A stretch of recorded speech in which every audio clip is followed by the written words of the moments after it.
sabes, José Alberto. Buenas tardes a todos. Muchas gracias. No tuve tiempo de saludarles hace rato. Nuevamente presento una disculpa para quien está de pie, pero teníamos un dilema. Decirles de la puerta, ya no hay lugares, váyanse.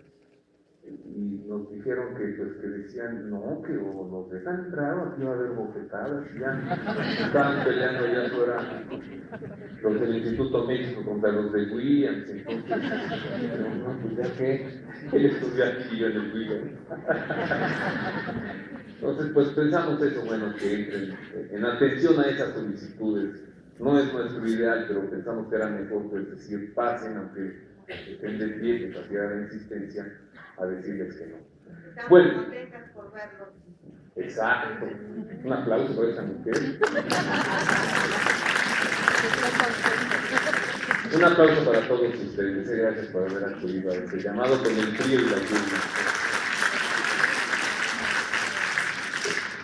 Bueno, José Alberto nos ha presentado este panorama que el año 2012 nos entrega a partir de profecías mayas, a partir de profecías esotéricas, a partir de profecías escriturísticas o bíblicas, y además nos ha presentado la situación que hasta este momento se vive a partir de los análisis de la geopolítica internacional, que la hace, pues es también experto en ese tema, además de ser teólogo. Justamente hoy, a media tarde, veía ya un reporte de tanques de guerra en Siria desde una fotografía satelital. No sé si la hayas mandado tú para que cuadrara con la Bueno, ahora hablaré sobre el panorama que este año 2012 presenta para la Iglesia. Y aquí, pues, no necesita uno conocer profecías. Sí, más adelante haré alusión a dos profecías a partir de dos revelaciones privadas que tuvieron lugar, pero lo que yo les presentaré será el fruto de un análisis a partir del seguimiento de la actividad del Santo Padre, de la actividad de la Santa Sede y también de la Iglesia en México. Bueno, pero vámonos a lo que sucedió hace ya casi 7 años, para empezar a entrar en materia. Se van a cumplir 7 años de este acontecimiento el próximo 18 de abril de este año 2012, en atención al 18 de abril del año 2005, cuando el entonces cardenal Joseph Ratzinger, como decano del Colegio Cardenalicio, convocaba al cónclave de elección y presidía la celebración eucarística que se llama Pro Eligendo Romano Pontifice, o antes de elegir al Romano Pontífice, antes de ingresar a la Capilla Sixtina. El cardenal Ratzinger saldría de ese cónclave electo sucesor de Pedro. Y él, en su homilía de esa misa, antes de ingresar al cónclave, nos entregó una expresión que ha sido acuñada ya por él y que, pues yo diría que casi de manera profética, el cardenal Ratzinger nos estaba diciendo qué es lo que sucedería durante estos años en los que reinaría o dirigiría el Papa Llanos Rey. San Pablo I rechazó la triple corona, pero a partir de lo que el Romano Pontífice, el timonel de la barca de Pedro, con lo que se encontraría o con lo que se enfrentaría para conducir la barca de Pedro. Esta expresión es: vivimos en una dictadura del relativismo.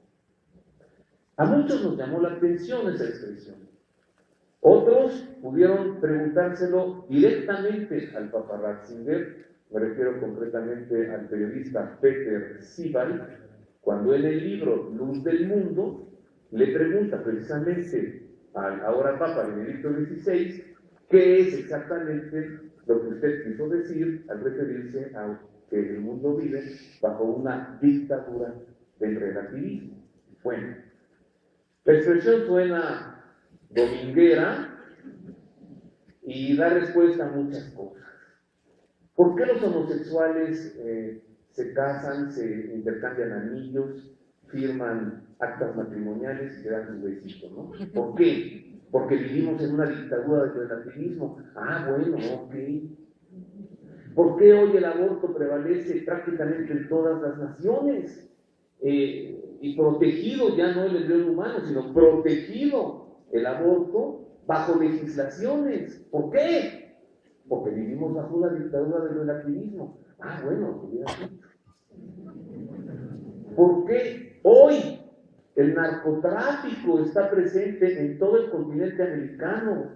¿Por qué México pasó de ser el trampolín de las drogas a ser ya el mercado de las drogas con bandas de traficantes bien organizadas? ¿Por qué hoy está el ejército en las calles? Algo que nos hacía ver Luis Eduardo López Padilla presente aquí hace 3 años, y yo le dije, ay sí, no seas fatalista, de veras, Luis Eduardo. Hoy le digo, perdón, me da culpa. Digo, perdón. El ejército está en las calles de México. ¿Por qué? Porque vivimos en una dictadura del relativismo. Ah, bueno, pues ya lo entendí. Pero ¿qué cosa es el relativismo para hablar de una dictadura del relativismo? Bueno, tenemos que irnos a la filosofía, a la antropología y a la sociología, que nos dicen que el relativismo es una postura de pensamiento que sostiene que existen tantas verdades como seres pensantes crean estar en la verdad. Es decir, el relativismo no considera a la verdad como absoluta, o sea, no hay una verdad que es absoluta, sino hay tantas verdades como personas piensan que es lo que ellos afirman, es la verdad que es la verdad. Ahí tienes ya, voy a violar una ley de redacción que dice la palabra definida no debe entrar en la definición, pero aquí pues ya tienes una razón de ser, una explicación de lo que es el relativismo. O sea, la verdad no es absoluta, la verdad es relativa. ¿Qué has dicho alguna vez? Lo has escuchado seguro. Eso que tú dices, esa es tu verdad. Pero mi verdad, y te pido que la respetes, bueno, hasta se escribió un libro, Mi Verdad, ¿no? Esa es mi verdad. Entonces, cada quien tiene hoy su verdad. Como ves, hay una generación de caos porque se ha roto el orden del pensamiento y ahora cada individuo reclama como absoluta su verdad, después de haber querido vencer a la verdad absoluta y argumentar que es relativa. También el relativismo dice que la verdad dependería entonces de factores físicos, psicológicos y culturales, que es lo que influye en los juicios que esas personas hacen sobre la realidad, ¿no? Alguna vez has oído decir también, eso puede ser pecado allá en Bielorrusia, pero aquí no hay problema. Allá en África no es pecado matar al prójimo, hasta se lo comen. Pero aquí sí es un delito que se debe castigar con la cárcel. Bueno, tampoco, hay una verdad que es absoluta: no matarás. No tiene que decir, no matarás mexicanos, pero africanos los que quieras. Entonces, esa es una característica del relativismo. Pero para entender mejor qué es el relativismo, podemos aclarar que el relativismo no consiste en aceptar que existen muchas opiniones acerca de las mismas cosas, sino que el relativismo más bien lo que hace es asegurar que las diversas opiniones son verdad, si a las personas que las defienden les parecen verdaderas. Así que aquí entran ya como verdaderos argumentos como este: el embrión no es un ser humano, es un feto. ¿Qué haces con esto? Cuando la verdad absoluta nos dice un embrión en gestación es un ser humano. Cuando la Constitución de México, por ejemplo, reconoce como sujeto de herencia al no nacido. Voy a poner un ejemplo. Sí, iba a decir yo, pero no mejor yo. Mejor yo no me puedo dar un beso a Gabriel Felicita. Que se me olvidó y la trajimos aquí para que nos acompañara en esta conferencia. Para que estuviéramos todos en el cruce de sus brazos.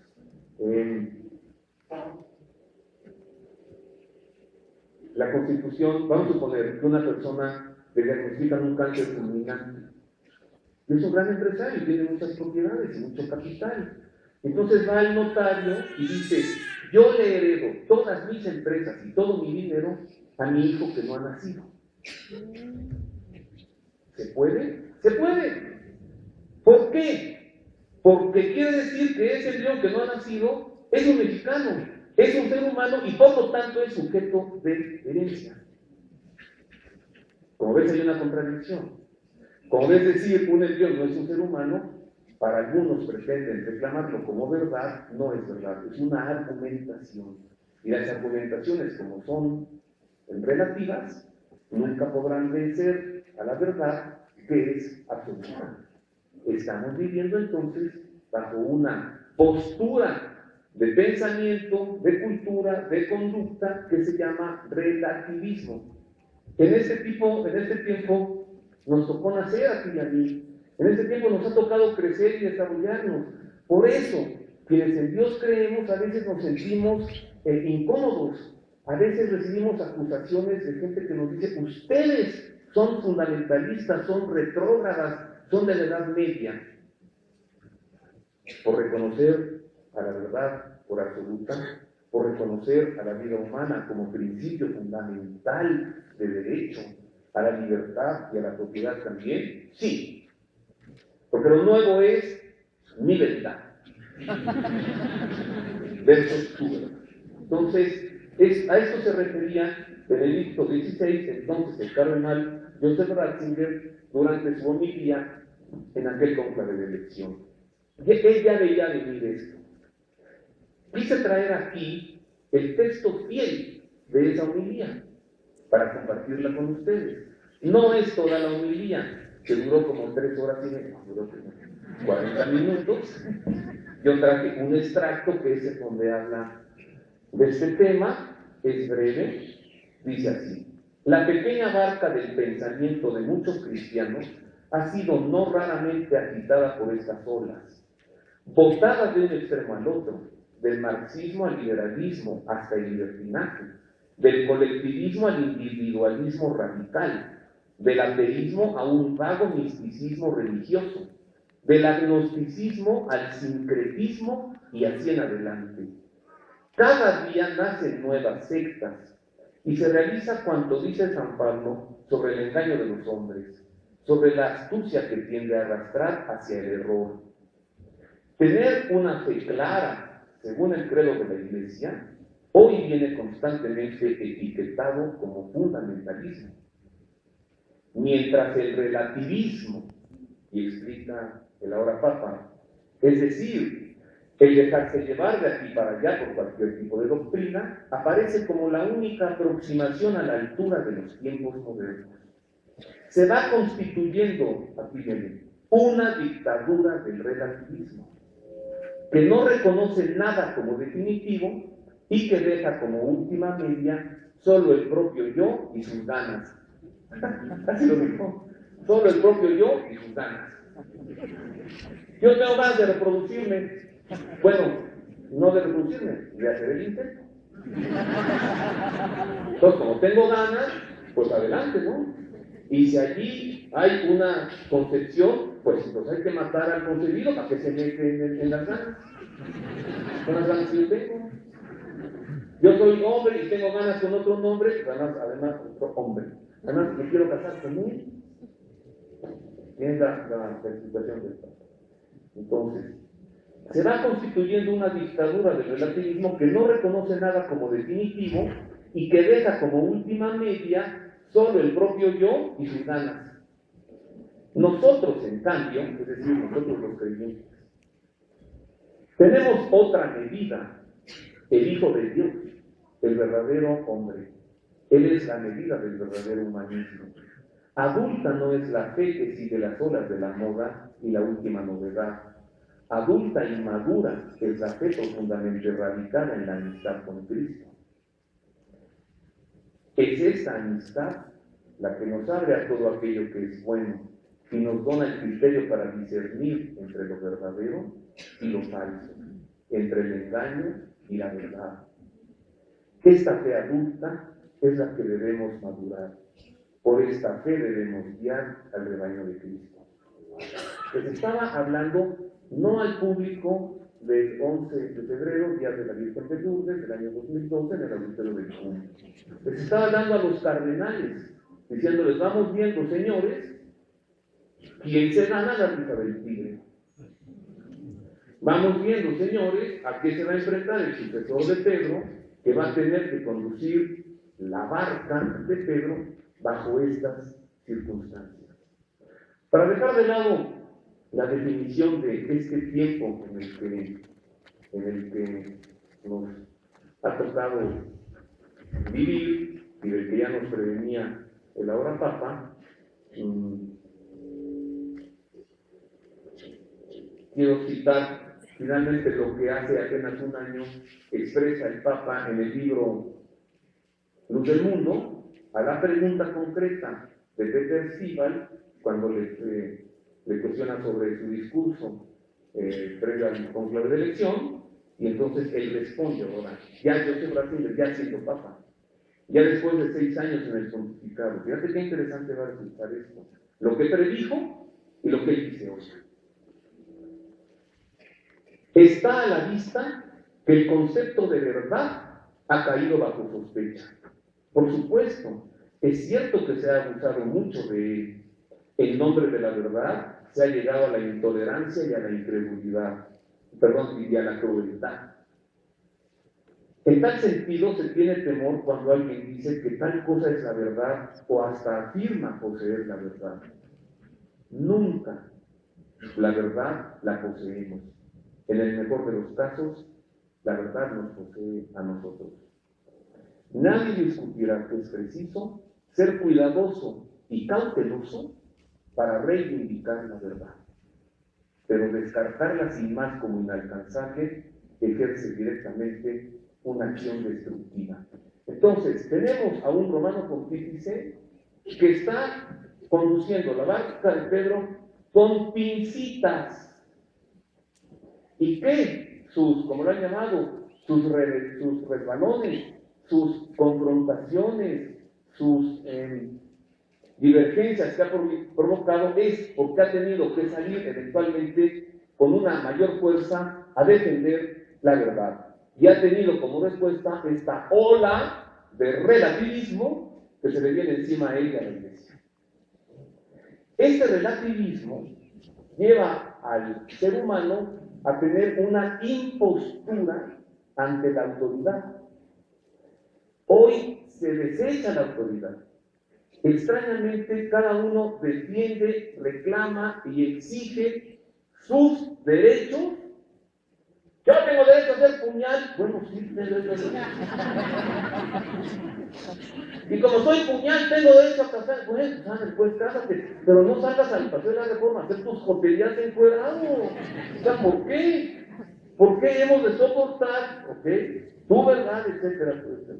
Entonces, hoy todo el mundo reclama, exige la observancia de sus derechos, pero nadie está dispuesto a observar y a cumplir sus obligaciones. Tú la embarazaste, tú recibes el hijo que es tuyo. Por ejemplo, tú naciste homosexual, no es que no te queremos mucho. Yo tengo amigos, 2 o 3 que son, y los quiero, y convivir con ellos, no no hay problema. Pero esa es una cosa, y otra cosa es que tú tengas que estarme enseñando y exhibiendo que ejerces tu sexualidad como te gusta. Es como este heterosexual que tiene que estarnos diciendo a todos con cuántas viejas anda. No, tú eres heterosexual, momento, todo en orden, casado con tu esposa, y si no, abstinencia. Lo mismo para un homosexual. Ah, no, pero es que yo tengo derecho. ¿Y quién está dispuesto a cumplir sus obligaciones como ciudadano, como mexicano, como creyente, como católico? Aquí entra la chocantísima frase que escuchamos un día así y al otro también, que dice: yo soy católico, pero no voy a misa. Yo soy católico, pero no me confieso, porque yo no voy a decir los pecados a un hombre que además es peor que yo. Yo soy católico, pero yo no comulgo, porque yo no creo que esté en la Eucaristía. Oye, no hagas esto en tu club, porque te sacan. Si estás en un club de esos que tienen alberca, hay un letrero muy claro que dice: a la alberca con gorra y con traje de baño de esos Catalina. Ah, no, pero llega uno y se quiere meter sin gorra y con una tanga y todo. Yo tengo derecho. No, pero este es el reglamento. Yo no nada encuerado. Pues váyanse allá a la Riviera Maya. Aquí en este club. No.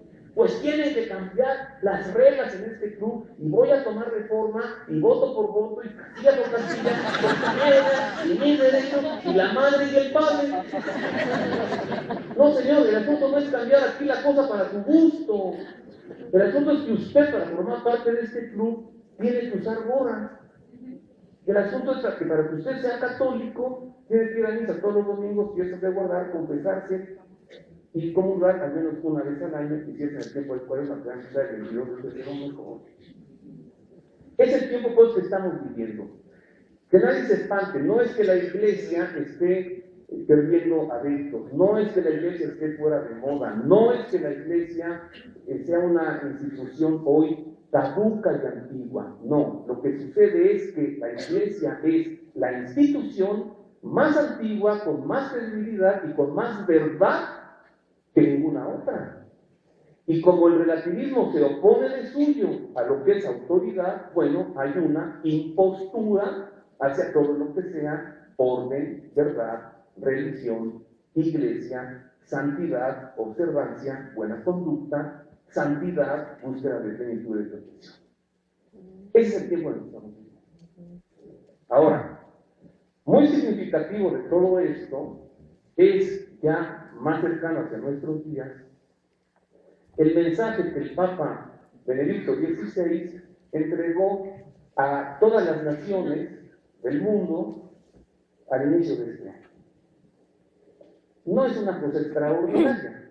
Cada año se da la tradición de que el Santo Padre se reúne con todos los embajadores del cuerpo diplomático acreditado ante la Santa Sede, es decir, con los representantes de todas las naciones que reconocen a la Santa Sede como nación. Y a principios del año, se reúne a todo el cuerpo diplomático, los saluda y les entrega un mensaje en el que les está diciendo cuál es la postura de esta nación que se llama Santa Sede y de esta institución que se llama Iglesia, y les está diciendo, para que hagan su tarea como embajadores, que consiste en: ve y dile a tu jefe.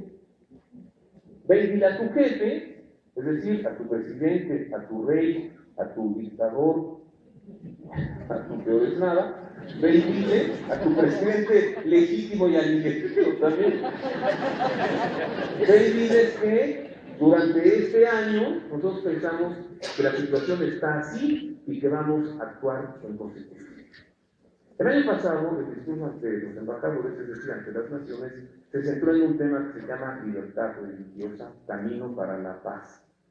Y el Santo Padre les dijo: los representantes pontificios, es decir, los nuncios, es decir, los embajadores del Papa en los demás países, van a estar trabajando arduamente para el reconocimiento de la libertad religiosa como un derecho fundamental del ser humano.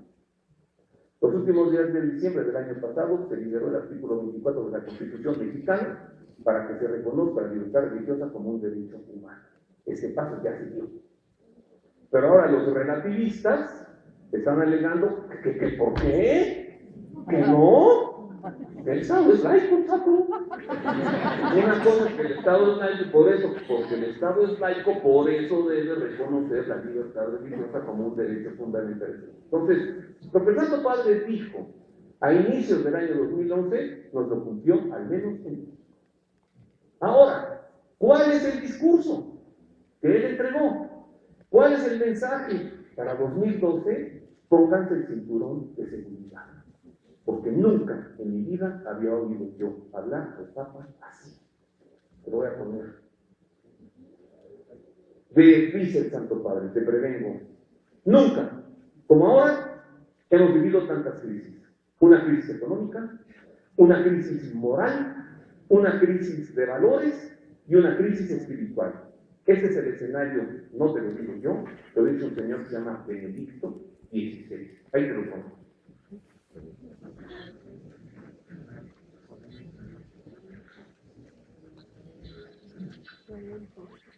Y que nos apaguen.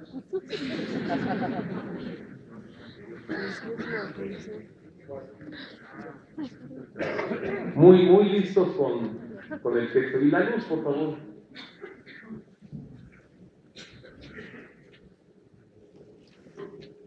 La crisis económica y financiera mundial y las incertidumbres y las esperanzas de los jóvenes en el mundo ocuparon el centro del elaborado discurso que Benedicto XVI pronunció ante los embajadores de los 179 países con los que la Santa Sede mantiene actualmente relaciones diplomáticas, con motivo de la presentación de las felicitaciones para el nuevo año. El profundo malestar actual, explicó el Papa, no debe desanimarnos, sino hacernos replantear el camino. La crisis puede y debe ser un estímulo para reflexionar sobre la existencia humana y sobre la importancia de su dimensión ética. Antes aún que sobre los mecanismos que gobiernan la vida económica, para darnos nuevas reglas que aseguren a todos la posibilidad de vivir dignamente y de desarrollar las propias capacidades en beneficio de toda la comunidad. El mundo está oscuro allí donde no está iluminado por la luz divina, exclamó Benedicto XVI, subrayando que la crisis ha golpeado tanto a los países avanzados como a los que se encuentran en vías de desarrollo, y sobre todo los jóvenes se sienten desorientados y frustrados en sus aspiraciones. De su malestar han nacido los fermentos y las reivindicaciones de reformas que siguen afectando al norte de África y a Oriente Medio. En las dificultades del cambio, sugirió el Papa, el camino pasa por el reconocimiento de la dignidad inalienable de toda persona y de sus derechos fundamentales. Siento una gran preocupación por la población de los países donde se suceden tensiones y violencia, en especial Siria, donde deseo un rápido fin de los derramamientos de sangre y el comienzo de un diálogo fructífero entre los agentes políticos, favorecido por la presencia de observadores independientes. Benedicto XVI recordó también con satisfacción la reapertura del diálogo en Tierra Santa, gracias a una iniciativa de Jordania, y también el recrudecimiento de la violencia en Nigeria, la guerra civil en Costa de Marfil y la emergencia humanitaria en el Cuerno de África. Se evidencian políticas dirigidas a marginar el papel de la religión en la vida social, como si ésta fuese causa de intolerancia, más que importante contribución en la educación para el respeto de la dignidad humana, para la justicia y para la paz. Es en esta línea, concluyó el Papa, la Santa Sede continúa aportando su contribución a la comunidad internacional con los fines fijados por el Concilio Vaticano II, proclamar la grandeza de la vocación del hombre en el que está presente el germen divino y cooperar para la instauración de la fraternidad universal que corresponde a esta vocación. Ahí está. Si fuiste lo suficientemente hábil para captar las expresiones del Santo Padre, te darás cuenta que él no está en un momento de miel sobre hojuelas y que está previniendo a las naciones de todo este asunto. O sea, habló de los disturbios en el norte de África, en Egipto, en Libia, y además, la nota, que no nos da todo, pero yo traje otros textos para profundizar en ello. Dirige su mirada también hacia lo que José Alberto nos presentó hace un momento: Israel, Palestina. Concretamente, el Santo Padre usó la palabra Siria. Yo creo que hoy un satélite reporta fotografías de tanques de guerra en Siria. El Santo Padre, cuando la vio, ha de haber pensado, se los dije el 8 de enero. Sobre este acontecimiento que acabas de ver, sobre esa reunión con el cuerpo de embajadores y el cuerpo diplomático acreditado ante la Santa Sede, el director de la Santa Sede, director de la sala de prensa de la Santa Sede, el padre Federico Lombardi, que cada semana escribe un editorial y que son unos editoriales buenísimos, porque nos entrega él en su editorial, fíjate, un editorial es la visión personal de quien lo escribe. Cuando tú veas que en un noticiario el conductor empieza a explicar, eso se llama que está editorializando, y es algo que no debe hacer, porque él es un conductor de noticiario. Pero si es un editorialista, entonces él te da su visión, su interpretación de lo que sucede. Y hay muy buenos editorialistas en México. Alfredo Jalife es, bueno, extraordinario, ¿no? Entonces, en un editorial tú lees lo que ese señor piensa de eso. Así que el padre Federico Lombardi siempre nos entrega una visión de los acontecimientos a partir de la Santa Sede. Y a partir de las cosas que la Santa Sede conoce, que te aseguro que son muchísimas. El Papa tiene 179 nuncios en 179 naciones que constantemente le están informando lo que sucede. Pero además tiene obispos en todas las naciones del mundo y cada 5 años recibe, cada 5 años, ya que el vuelo de la deriva. Y cada 5 años reciben lo que se llama visita ad limina a los obispos de los países o regiones y le presentan el informe de la situación en su país. El Santo Padre sabe perfectamente lo que está pasando aquí en México. Mejor que tú, mejor que yo, a veces tal vez hasta mejor que los gobernadores. A veces, porque además tiene todo una organización que se llama Santa Alianza, que son los servicios secretos del Vaticano, que es de la cosa más refinada que hay en el mundo. Sí. Los servicios secretos del Vaticano, la diplomacia vaticana es como escuela de diplomacia. Bueno, entonces vamos a ver la visión, el editorial de Federico Lombardi a partir de este mensaje del 8 de enero de 2012 entregado por el Papa a las naciones. O sea, ahorita vas a oír ya no la información, sino la explicación, la reflexión de lo que esto implica.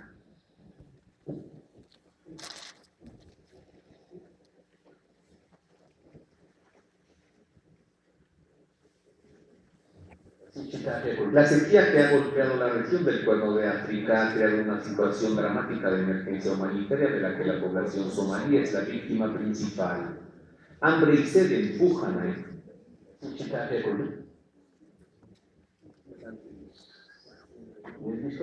En el discurso de comienzo de año al cuerpo diplomático, aún ofreciendo una panorámica internacional muy amplia sobre la situación internacional, el Papa volvió sobre el tema de la libertad religiosa, centro del discurso del año pasado y que ha seguido siendo de dramática actualidad en muchas partes del mundo, culminando de la manera más clamorosa con el asesinato del ministro pakistaní de las minorías, el católico Shahbaz Bhatti.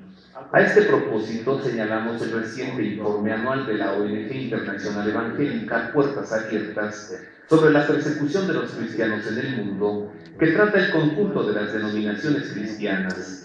Elabora y estudia un índice mundial de persecución en el que ocupan los 10 primeros puestos en el mundo los siguientes países en orden decreciente: Corea del Norte, Afganistán, Arabia Saudí, Somalia, Irán, Maldivas, Uzbekistán, Yemen, Irak y Pakistán. Entre las preocupaciones más graves hay que señalar el crecimiento del islamismo extremista con actos de terrible violencia, de los que es ejemplo la secta Boko Haram en Nigeria, y el clima de inseguridad o de violencia que por desgracia acompaña en distintos países el proceso que sigue a la primavera árabe y que empuja a muchos cristianos a huir o a emigrar. La agencia Fides, por su parte, ha publicado su habitual lista de los operantes católicos asesinados en el mundo durante el año pasado. Cuenta con 26 personas, 18 sacerdotes, 4 religiosas, 4 laicos. Los 16 sacerdotes asesinados en América Latina reflejan el clima de gran violencia que caracteriza la situación en algunos países del continente, Colombia y México en primera fila. Sufrir persecución por el nombre de Jesús, pagar con el precio de la propia vida el servicio de la fe y de la justicia, acompañan y acompañarán siempre el camino de los discípulos. No nos podemos extrañar, lo dijo Jesús en el Sermón de la Montaña, proclamando una de las bienaventuranzas y prometiendo la recompensa en los cielos. ¿Ya oíste? Pues nuevamente México entre los primeros lugares, ¿no? Entre los primeros lugares de la vergüenza. La lista de los países en donde hay persecución religiosa, la lista de los países con mayores disturbios para el año 2012, México. Voy a sacar unos extractos aquí de ese discurso que los traje a esa conferencia porque el mismo Santo Padre nos entrega el panorama de la Iglesia para este año 2012. Las palabras no quiero yo editorializar, solo te advierto, voy a poner un adjetivo. Las palabras son dramáticas. Nunca, repito, había oído yo un discurso de un papa así. Digo, no me tocó para 23. De la Segunda Guerra Mundial no me tocó Pío XII, qué discursos habrá dicho el Santo Padre, no los he buscado. De pronto me he topado con algunos, pero esto habla de nosotros hoy en nuestros días.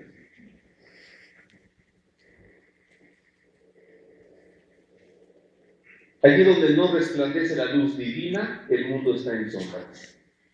Realmente el mundo está en la oscuridad, allí donde el hombre no reconoce ya su vínculo con el Creador, poniendo en peligro su relación con las demás criaturas y con la creación misma. El momento actual está marcado lamentablemente por un profundo malestar y por diversas crisis económicas, políticas y sociales, que son su expresión dramática. No puedo dejar de mencionar las graves y preocupantes consecuencias de la crisis económica y financiera mundial. Así como Luis Eduardo López Padilla ya nos avisaba de que el ejército estaría en las calles de México hace 3 o 4 años, así José Alberto viene previniéndonos sobre una crisis financiera mundial de dimensiones extraordinarias desde hace 4 o 5 años, como un observador financiero. Ya José Alberto me acuerdo en algunos programas que hicimos el año pasado con él, con Alfredo Carquito, con mi primo Ernesto, analista financiero, decía José Alberto, el dólar vale 8 centavos y está detenido con alquileres.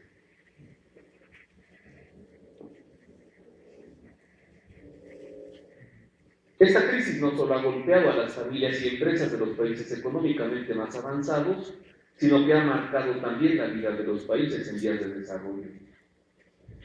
La crisis puede y debe ser un acicate para reflexionar sobre la existencia humana y la importancia de su dimensión ética, antes que sobre los mecanismos que gobiernan la vida económica. Hoy estamos viviendo también un sistema económico que pasa por encima de la criatura humana para lograr sus fines. Aquí voy a citar a un señor que se llama Alberto Villasana. Estados Unidos necesita estar en guerra para salvar su economía.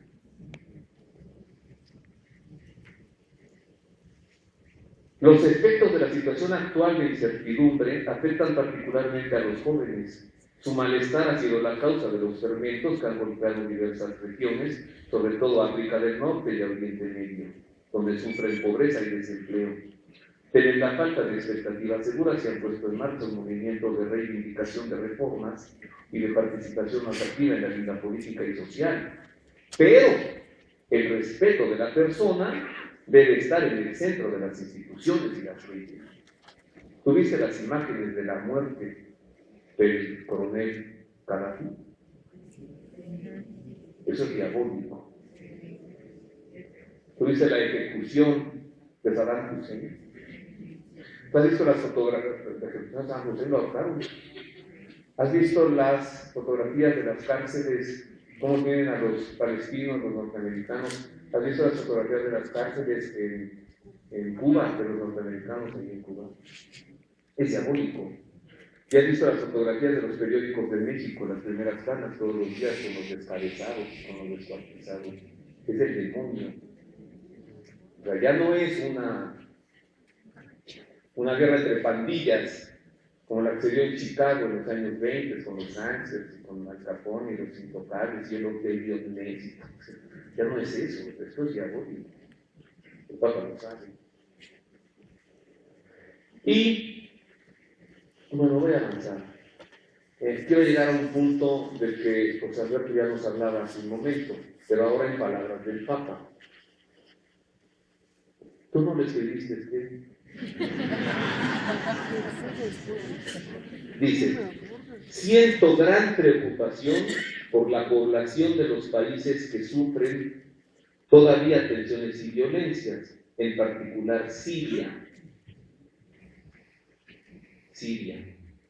O sea, cuando el Papa dice siento gran preocupación, hay que también saber leer la voz del romano pontífice. O sea, él no tiene que decir, tengo los pelos de punta, ya no puedo dormir, estoy que me llena.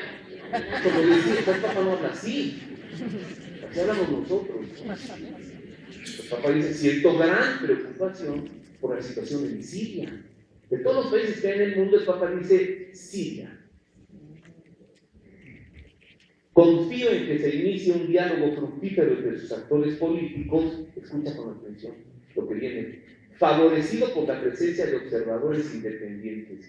Ya desde el 8 de enero el Papa está diciendo que haya observadores independientes en Siria, porque se va a venir un baño de sangre, que van a aventar los yanquis allí. Pues al menos que haya observadores y diga al momento, pues no puede ser. ¿Quién quiere ir observador? Que vaya el presidente legítimo de México. Luego, el Santo Padre dice, en Tierra Santa, donde las tensiones entre palestinos e israelíes repercuten en el equilibrio de todo el Oriente Medio, nomás me faltó decir la guerra de Gog y Magog sin límite, ¿no? O sea, no lo puso así, pero dice, es necesario que los responsables de estos dos pueblos adopten decisiones valerosas y claras en favor de la paz. No dijo nada más de Israel, dijo de estos dos pueblos. Pero esta, la que viene es la mejor. He sabido con agrado que gracias a una iniciativa del Reino de Jordania el diálogo se ha retomado. Espero que continúe hasta que se llegue a una paz duradera que garantice el derecho de los dos pueblos a vivir con seguridad y en estados soberanos. Esto en boca de Benedicto XVI vale oro.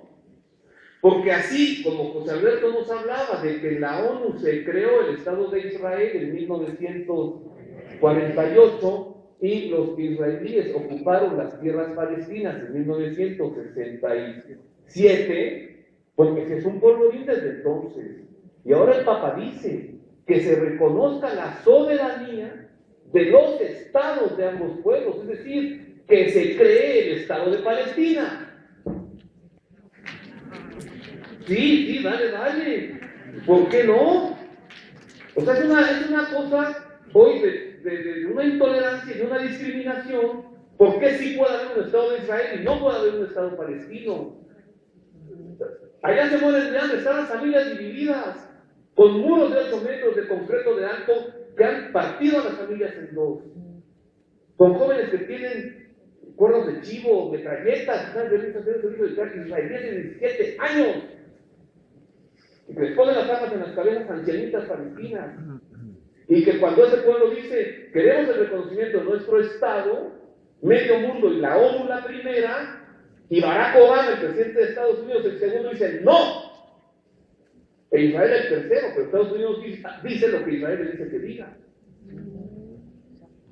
Cuando tú escuches en este año todos estos temas de la creación del Estado palestino y el Estado de Israel y cuanta cosa, acuérdate de lo que dijo el Papa. Y no dices que a mí me lo dijo Roberto, porque no vale de nada. Y lo dijo el Papa el 8 de enero del año 2012. Voy a repetir la frase. Espero que continúe hasta que se llegue a una paz duradera que garantice el derecho de los dos pueblos a vivir con seguridad y en estados soberanos. Dentro de unas fronteras definidas y reconocidas internacionalmente. Porque cada día que pasa los israelíes avanzan más para ocupar más y más y más. y más territorios. Que quede al menos claro hoy en esta tarde aquí que el Santo Padre no está de acuerdo con esto, que la Santa Sede está levantando la voz en favor del pueblo palestino y en favor de México, como tú lo acabas de ver. El Papa está viendo hacia el 2012 cosas que hoy no se nos están diciendo en México. Es el panorama. Por eso cuando veas que al Papa le ponen espectáculos allí, mantas que dicen que no venga, que el Papa se vaya, pues es por esto. Si el Papa estuviera rezando hincadito y nada más el rosario, a nadie le molestaría. Pero imagínate la rabia que debe traer hoy, mucho contra él por haber dicho esto. Por haber pedido el reconocimiento de la libertad religiosa como derecho humano en México. Y más, agárrate, que venga a México el 23 de marzo. Bueno.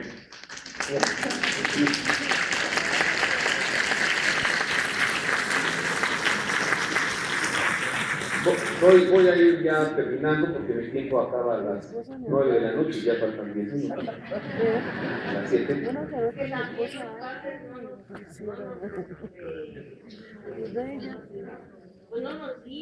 Si los padres te dicen esto, los demandan ante la Secretaría de Gobernación y les ponen una multa. ¿Les han puesto un bozal? Ah, pues, no. Pero eso no tiene familia. Como no somos padrecitos,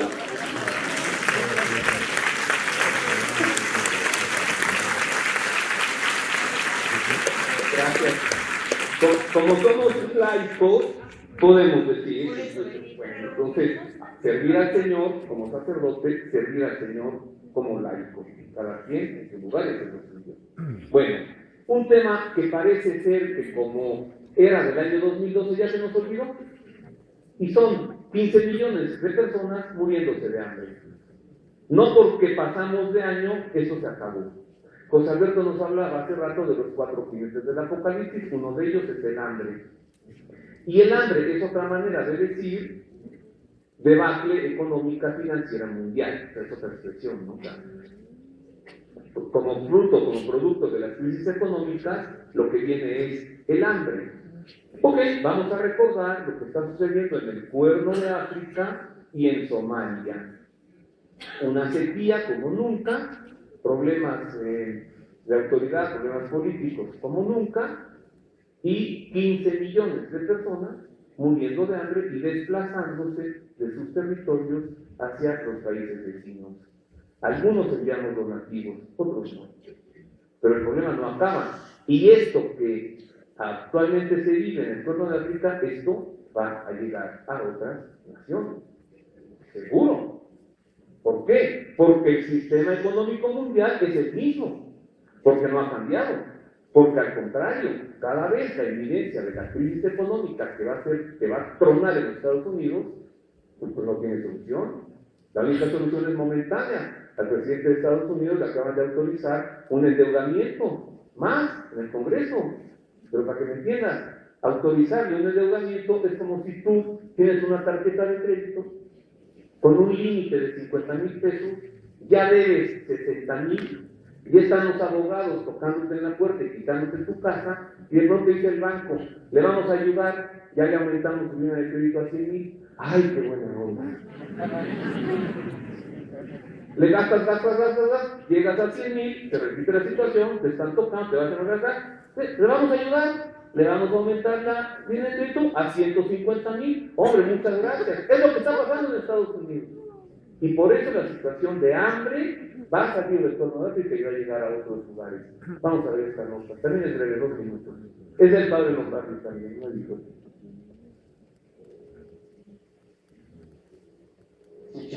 La sequía que ha golpeado la región del Cuerno de África ha creado una situación dramática de emergencia humanitaria de la que la población somalí es la víctima principal. Hambre y sed empujan a innumerables personas a una desesperada búsqueda de ayuda, huyendo también a los países limítrofes, a cuyos campos de refugiados llegan casi 2,000 personas al día. Se habla de extenuantes marchas a pie bajo la amenaza y los ataques de los bandidos e incluso de niños atacados por manadas de hienas. En julio de 1989, Monseñor Salvador Colombo, obispo de Mogadiscio, era asesinado frente a la puerta de la catedral. Desde entonces, el administrador apostólico del país reside fuera del país. En 2003, la voluntaria laica enfermera Annalena Tonelli era asesinada a culatazos en Somalilandia. Después era el turno de la hermana Leonela Scorbati, muerta, como recordaba el Papa el 7 de enero de 2007, invocando el perdón para sus asesinos. Son solo 3 nombres para decir que la Iglesia Católica está presente y sufre con el pueblo somalí, pero las víctimas inocentes son ya incalculables. También entre las otras confesiones cristianas, por el odio integrista, y entre la población interna por la lucha armada entre las facciones políticas y étnicas. Desde hace 20 años, el país no tiene guía. Frente a sus costas impera la piratería. Muchos trabajadores humanitarios han tenido que abandonar su trabajo por la violencia y las amenazas de que son objeto.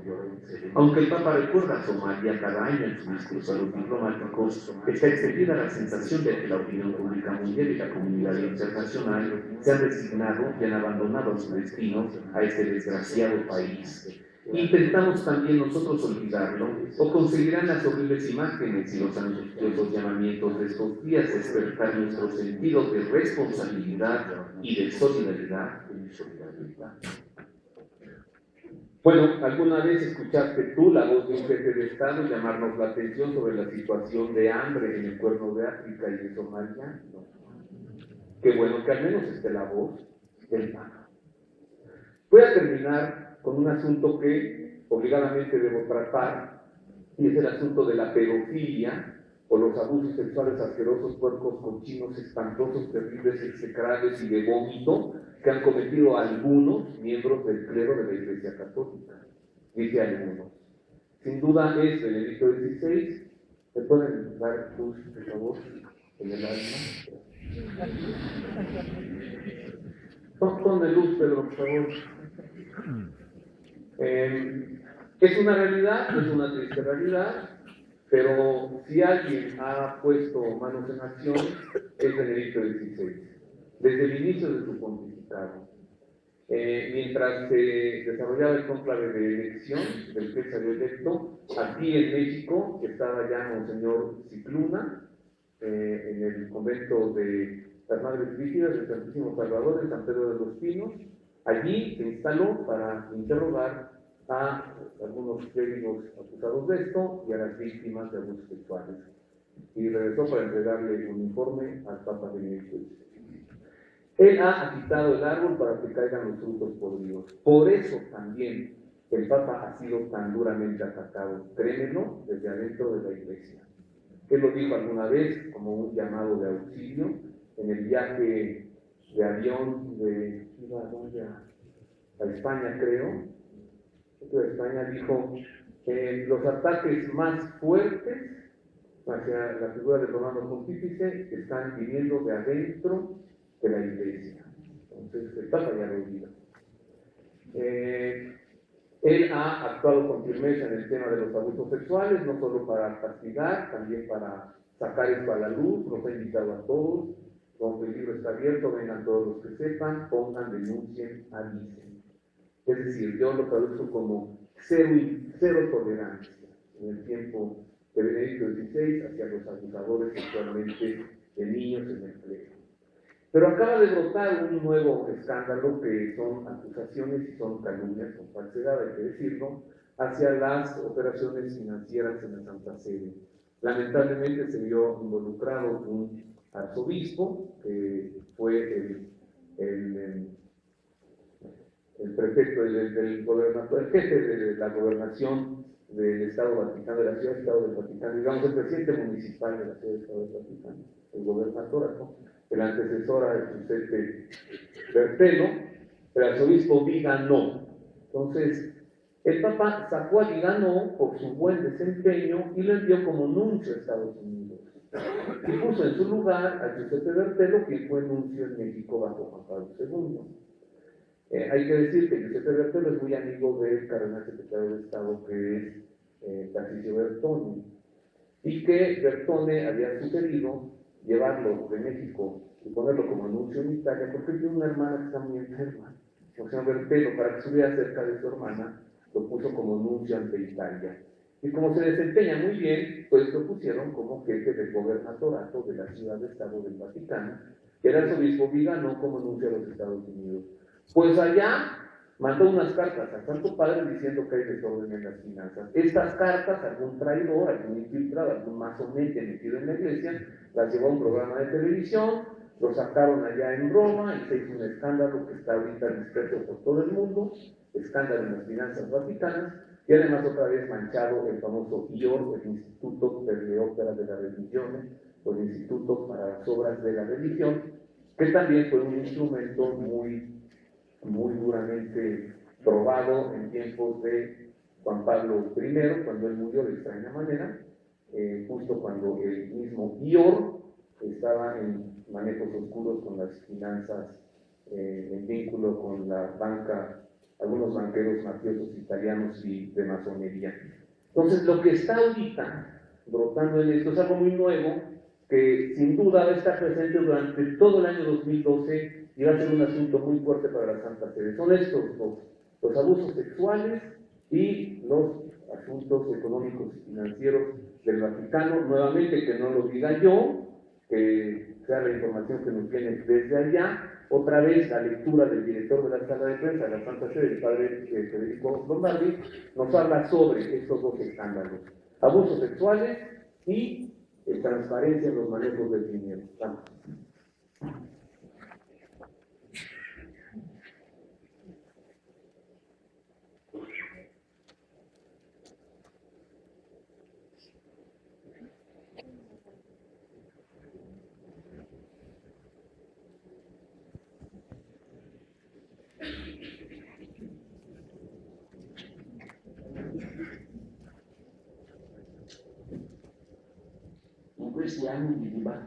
En estos años de encendidos debates y de fuertes críticas contra la Santa Sede y la Iglesia, es absolutamente necesario mantener firme el timón también en aguas agitadas e inspirándose, siguiendo al Papa en criterios evangélicos de verdad y de rigor moral, mostrar la firme voluntad de hacer resplandecer un testimonio coherente de los valores que se anuncian. La cosa es urgente en dos campos que atraen una gran atención del público: la cuestión de los abusos sexuales sobre menores y la cuestión de la transparencia económico-financiera.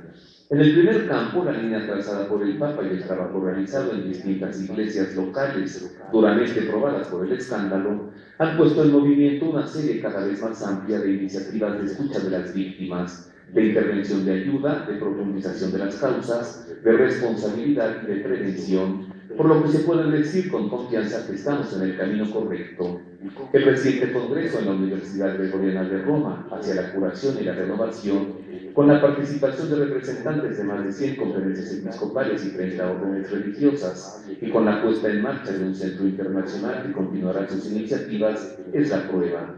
La Iglesia intenta hacer justicia, renovarse, ser capaz de ayudar a una sociedad y a un mundo en que aumentan los abusos sexuales, a combatir esta plaga. En el segundo campo, la Santa Sede está trabajando para incorporar sus instituciones al sistema internacional de control de las actividades económicas para la lucha contra el blanqueo, el crimen organizado y el terrorismo. Las instituciones económicas vaticanas, en concreto el IOR, han sido injustamente acusadas. Precisamente en estos días, ante un tribunal de Estados Unidos, se ha suspendido por falta de fundamento también la tercera de las 3 causas promovidas contra el IOR en los últimos años. Y ahora, una serie de nuevas normativas garantizará cada vez más eficazmente que las actividades realizadas con motivo del servicio de la Iglesia sean totalmente transparentes y seguras. El camino es largo y difícil, pero la ruta está clara y la voluntad firme. El testimonio en favor del Evangelio saldrá muy beneficiado.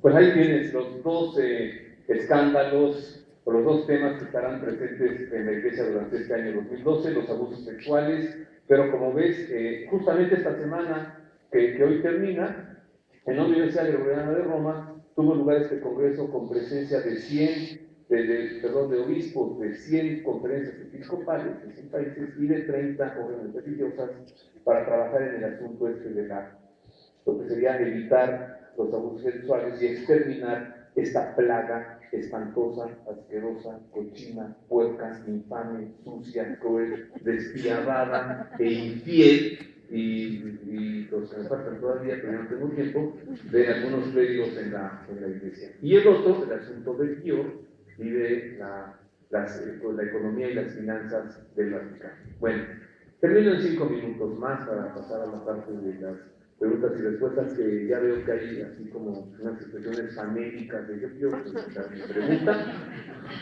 Entonces, terminemos con lo siguiente. Hay otros panoramas también, además de esto. No podemos presentar todo en un momento. Además, surgirán cosas nuevas. Pero lo que es claro, y todos sabemos, es que el Papa estará en México del 23 al 26 de marzo. Esto también es un escenario del año 2012. Por supuesto que estaremos escuchando las voces opositoras, las voces que gritarán que no venga, a que viene, algún infiel que ponga por ahí una manta, desde de aquí en el 16, 2 fotos que se den un beso frente al Papamor, esta ya no la sabemos, esto está en todo el mundo, no te entristezcas, no piensas que México está cambiando, es la consecuencia de esta dictadura del relativismo, ¿no? O sea, de gente que no acepta una autoridad tan intensa como es la autoridad de la Iglesia y la autoridad del Papa. Otro asunto es la situación de la Iglesia en México. Quiero hacerte notar que cada vez es más autónoma, más fuerte, más él mismo, el episcopado mexicano. Es una tarea que ha llevado muchos años. Después de un nuncio, que fue nuncio por 20 años, Girolamo Prigione, y que prácticamente nombró a todos los obispos de México, ¿no? Bueno, los nombra el Papa, pero ellos los escogió. Entonces, en el episcopado mexicano había una actitud verdaderamente reverencial, yo diría hasta servil, de los obispos hacia el nuncio. El sucesor inmediato de Monseñor Prigione fue Monseñor Justo Muyor, y su principal tarea, una de las principales, fue esa, darle a los obispos de México la confianza, la certeza de que su jefe directo es el Papa y no el nuncio. Después vino Monseñor Leonardo Sánchez, estuvo 6 meses nada más, pero continuó con esto. Luego Giuseppe Bertelo, ahora Monseñor Christophe Pierre. Han sido nuncios que han trabajado para que los obispos de México sepan que ellos son un organismo propio por sí mismo. Y entonces esto ha hecho que el episcopado mexicano sea cada vez más fuerte y que tengamos unos obispos cada vez más decididos en sus manifestaciones y expresiones. El obispo fuerte de México durante muchos años ha sido el cardenal Juan Sandovalini, que se lo reconoce en todo México, ¿no? Pero a partir del pasado martes ya es obispo emérito, arzobispo emérito de Guadalajara. Tomó posesión el nuevo arzobispo, que es el cardenal Francisco Robles Ortega. Pero no creas tú que don Juan, por ser emérito, se callará. Él seguirá siendo, porque sí, seguirá siendo arzobispo, siempre seguirá siendo cardenal, ¿no? Lo que no tendrá es el gobierno de la arquidiócesis. Pero queda vacante entonces Monterrey. ¿Quién será el obispo que acuda a ocupar la sede de Monterrey, que es sede cardenalicia? Es decir, quien vaya a Monterrey, tarde o temprano será nombrado cardenal, será creado cardenal por el Papa.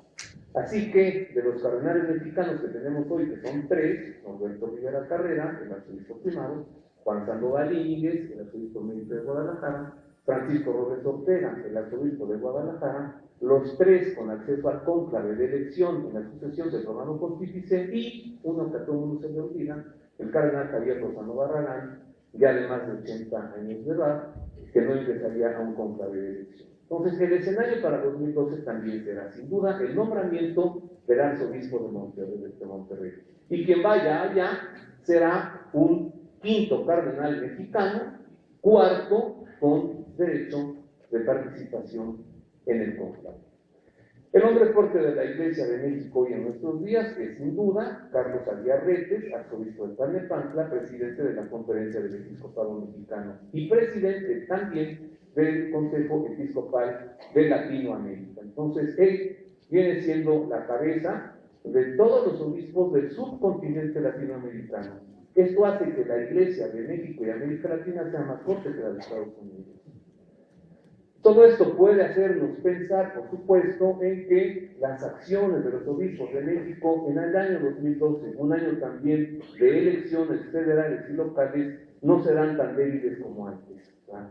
Hoy la Iglesia de México sabe que tiene un hombre fuerte, que es Carlos Aguiar, que tiene la visita del romano pontífice, que todos los candidatos van a querer pasar lista con el Papa y que les dé su bendición. Y entonces termino con las siguientes palabras. Ánimo todos, arriba corazones. Nos vienen tiempos muy buenos. Hoy te he presentado una cosa que es la realidad de la Iglesia. Esto habla de una situación triste, pero es mejor conocerla e identificarla. No es que se esté perdiendo la fe, no es así. No es que se viva ya una impostura religiosa, no. Lo que sucede es que nos estamos moviendo en unas aguas que se llaman dictadura del relativismo. Se va a autorizar, por supuesto, se va a reconocer la libertad religiosa para México, vamos a poder tener más voz, más oportunidades de manifestarnos quienes en Cristo creemos, vamos a tener una mayor docilidad por parte de los gobernantes de México, pero que ya no es tan fácil poder callar a un padrecito o a un obispo, y esto nos anima entonces, con esto termino, a tres cosas. Una, reconocer que donde está el Papa, ahí está la Iglesia, que Él es el vicario de Cristo. Te invito también a que lo escuchemos, no como un personaje de la opinión pública, no como un líder del mundo, escuchémoslo como el vicario de Cristo que es, el que hace las veces de Cristo en la tierra. Por eso habla de esta manera. Escuchar las palabras de Benedicto XVI es un deleite, es una riqueza.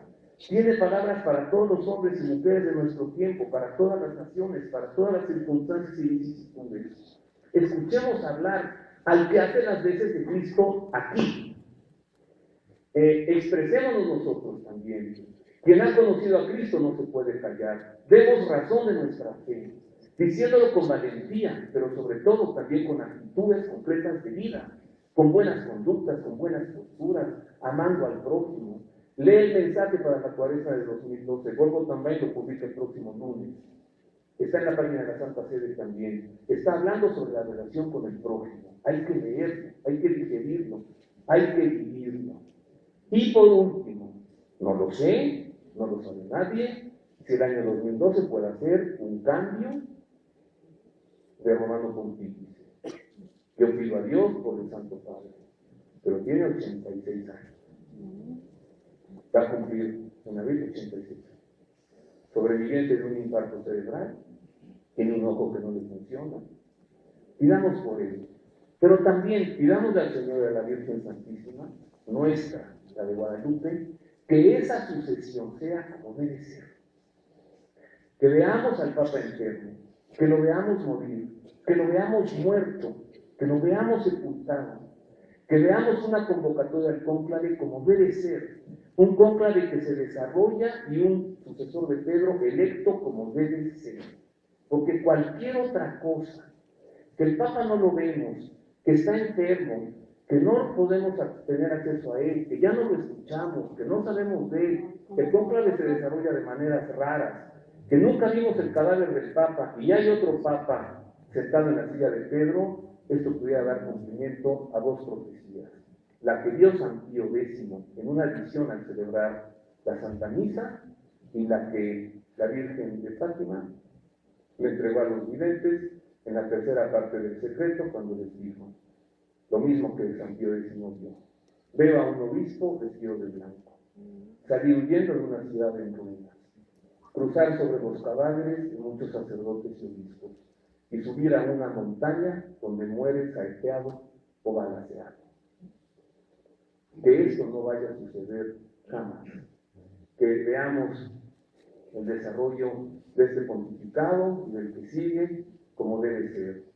Así como transitamos de Juan Pablo II a Benedicto XVI, transitaremos a Juan Pablo III o a Benedicto XVII o a Juan XXV o a Pablo VII, ya veremos, pero siempre nosotros sin olvidar que donde está el Papa, ahí está la Iglesia.